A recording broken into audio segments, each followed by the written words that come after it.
Okay, what is a color isolator and why don't we buy them online? Well, the reason we don't buy them online is because a color isolator is a piece of paper. A lot of people prefer a mid-gray tone for their paper. I personally prefer a white. It doesn't really matter. The reason I like a white is usually because that is the color of the paper that I'm going to be painting on. And please excuse my cat Steve, he always likes to be involved in paintings and videos. So here's how we use a color isolator. We have our piece of paper. I have been working on this painting from this photo, and I zoomed in and printed out an eye so that I could get real close detail on my painting here. But I haven't been working on it for a while, and I need to reproduce this kind of greenish gold color. But in order to actually truly see it, we need to isolate it from the background. So the first thing I'm going to do is just fold my paper over, and I'm going to cut out a little diamond, move my paper over there, and this allows me to put my isolator, my hole here, right over the color that I want. And now I can see that color separately from the rest of the picture. Excuse me, Steve. Now, I can see now that I've isolated it that we're actually looking at more of a brown color now that I'm looking away from it. It's so interesting because when I take it away, I assume that's a greenish yellow. But when I put the isolator over it, I can see that's a brown. So to get a brown, I know that browns usually start as an orange. So I am going to start, excuse me, Steve, we're trying to make a video here. I'm going to back you up a little bit, okay, sweetheart? All right, so I'm going to put a little bit of yellow down here, and I'm going to grab a tiny bit of magenta. Remember that half magenta and half yellow make red, so an orange really should be a quarter magenta and 75% yellow.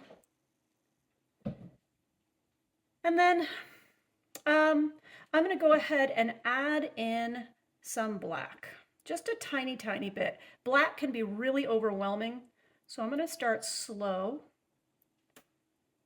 Put a little too much in, so I'm going to go over here. And now I am going to actually paint right onto my color isolator so I can compare. It's so interesting. My wet palette's a little bit messed up right now. It was just what I had at home available to me right now. But I thought that my paint was going to be much darker than it is. Looking over here, looking at my color isolator, I can see that it's far too light. So I'm going to go back in and I'm going to grab some more black into that. And I'm going to paint a new patch there. I'm getting closer, definitely.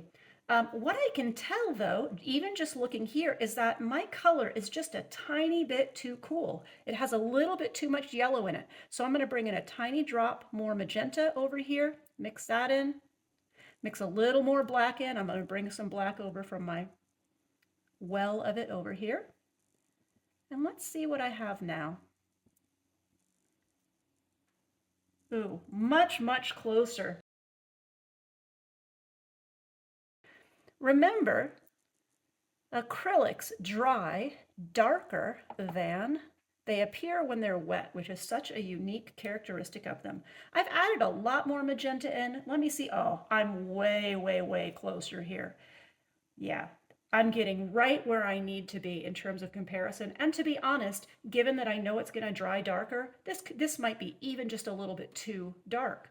But I'm so much closer to where I need to be now that I compare those two colors. Okay, I'm going to rinse out my brush really well. I'm going to lay it down flat. And at this point, I would go ahead, take my mixture, now that I know how to make it, and I'd go ahead and start touching up the areas that I need to. What about if I need to figure out what color, say, the ring of hair around the eye is? Well, if I put my color isolator here, I already have all of my other colors that I've tested out around that. So what do? It's really simple. We choose another area, cut another little piece out, and I put it back down, and I start again. And as I go through this painting, I'll get a much better idea of how to mix the different hues that I see throughout this image. There you go.